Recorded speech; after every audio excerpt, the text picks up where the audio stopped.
Parfait, ici c'est très grave. La misère au Cameroun a contribué à sodomiser la société. Wonderful. Le mot est fort. Hein? Oui. Heureusement que c'est la société. Je vous dis que le piment se mange dans tous les coins de rue. J'étais à Mwamba dernièrement à 4 heures. Je rentrais, une femme m'a dit, mon frère, c'est le dernier marché. Si tu as 300, on part. J'ai crié, Paul Biya, tu es fort. Attends, est-ce que Paul Biya est mon bon? Non, c'est lui qui a fait dans cette vie, le plus soif, c'est pas. Comment on en est arrivé là? Pierre Blériot-Yémec pour la dénonciation de ce matin. Parfois, ici, j'ai reçu des images ignobles hier. Et, cette dénonciation a déjà été faite dans un autre média, une radio notamment. Ici, que je t'appelle comme ça, c'est grave à Douala. Et il y a quoi à Douala? Je ne sais pas si c'est déjà arrivé à Yaoundé, mais à Douala, c'est grave. Des gens ont ouvert des snacks où carrément des jeunes filles dansent toutes nues. Mais les dansent sans caleçon. Mais c'est pas le plus grave. Sauf qu'elles présentent également leurs appareils génitaux aux hommes qui sont dans les dites boîtes de nuit. Puis encore, les actes sexuels se passent à ciel ouvert. Devant tout le monde. J'ai les vidéos. Mais incroyable. J'ai les vidéos et c'est le concours du plus grand braiseur.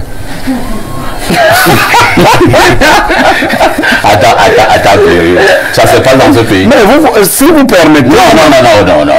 Vous savez que du côté du CNC... Oui, mais la radio en question, je sais pas, a montré les images.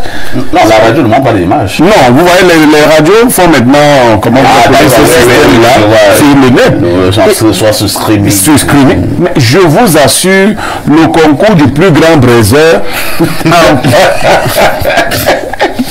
Oh, non, parfait. Je ne sais pas ce qui est en train de se passer. Vous dites que ça se passe à Douala. À Douala, c'est vrai, des mesures sont en train d'être prises par les autorités administratives et judiciaires, mais ça se passe et les SINAC sont connus. C'est pas un seul parfait ici. Je ne sais pas s'il faut dire que le diable a décidé d'habiter désormais parmi nous, mais c'est grave, parce que parfois, je vous décris une scène digne des films pornographiques. Les gens sont assis, sont en train de boire, qui est en train de faire, et d'autres sont en train de faire le sexe devant eux. Tout simplement, les gens passent, les jeunes filles couchées sur les tables.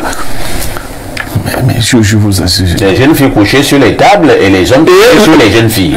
Non, mais c'est le concours. Ils sont alliés. Alliés une dizaine. Et puis c'est le concours du plus grand braiseur. Incroyable. Au vu aussi de tout le monde. Les autres, chacun s'occupe à quelque chose. D'autres boivent des verres d'eau, c'est ça. Et on regarde ces spectacles.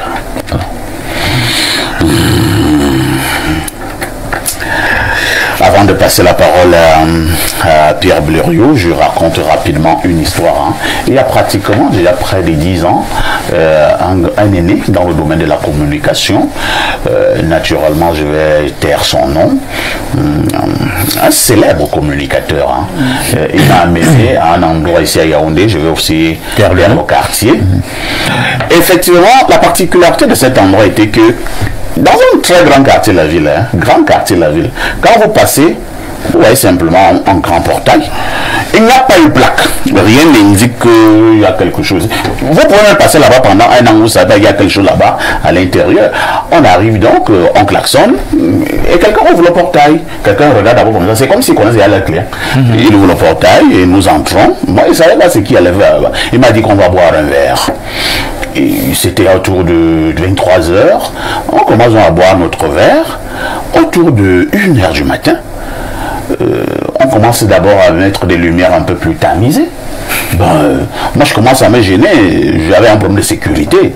Je dis mais attendez, mais mettez la lumière. On dit non, grand, calme-toi. Je dis mais je suis calme. Il y a d'abord une porte qui s'ouvre. Je vois une fille qui sort. Elle est toute nue. J'ai dit qu'il n'y a même pas ce que certaines maisons-là qui a les cordes là. Il n'y a rien. Comme un ver de terre. Je ne comprends rien. Oh, moi, je suis encore très surpris de ce spectacle. Une deuxième fille sort, une troisième sort, une quatrième sort, une dixième sort. Il y a donc une salle, donc là tout le monde est assis. Les filles commencent à se balader dans toute la salle. Elles sont nues. Entre-temps, on est venu placer une table au beau milieu de la salle. C'est là, il y a donc une fille qui vient, elle se pose sur cette table-là. Elle est également toute nue. Elle commence à danser. Je ne vais pas vous dire les positions qu'elle prenait, parce que c'était presque apocalyptique. Et tout. Bon, je demande à mon ami là que, mon frère, qu'est-ce qu'il va faire? Parce que je ressens des choses là, je ne comprends pas mon corps. Qu'est-ce qui ne va pas? Il me dit, tu n'as encore rien vu. Il dit, bon, donc c'est que je viens de voir là, c'est pas grave. Bon, vous savez encore ce qui m'a le plus surpris, Blériot? Non. L'âge de ces filles. Je vous assure, la plus vieille devait avoir dans les 20 ans.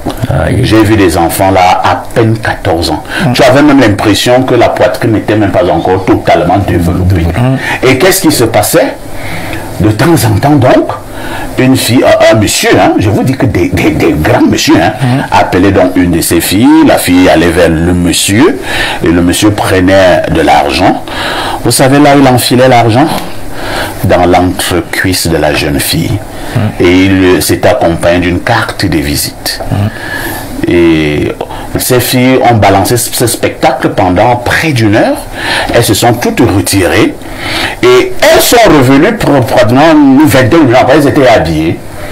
Et de temps en temps, une allait s'asseoir à côté d'un monsieur, l'autre allait s'asseoir à côté. Vous voyez seulement le monsieur partait avec la fille et une voiture démarrait dehors. J'ai demandé, j'ai dit à mon frère là que mon frère, moi, je ne vais plus revenir ici. Pierre Blériot, votre commentaire. Parfait, c'est vrai que ces pratiques ont cours dans toutes les sociétés qui se disent évoluer, les sociétés modernes. Mais il faut préserver la jeunesse. Il faut permettre à la jeunesse de faire ses choix de manière consciente.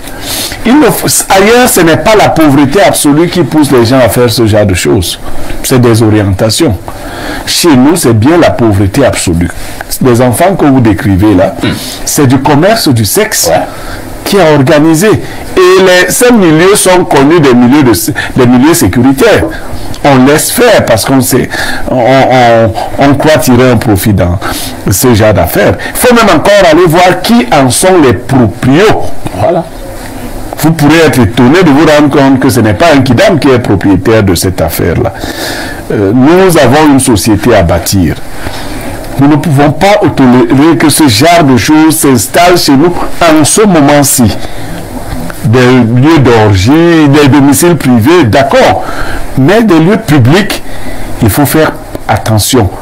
Nous avons une société à bâtir et cette jeunesse-là, à laquelle vous ne donnez pas d'emploi, mais à laquelle que vous soumettez à ce genre de choses, ça devient... bon, les vidéos que j'avais, il n'y avait pas que des jeunes, il y a certainement des gourgandines qui ont perdu leur vie.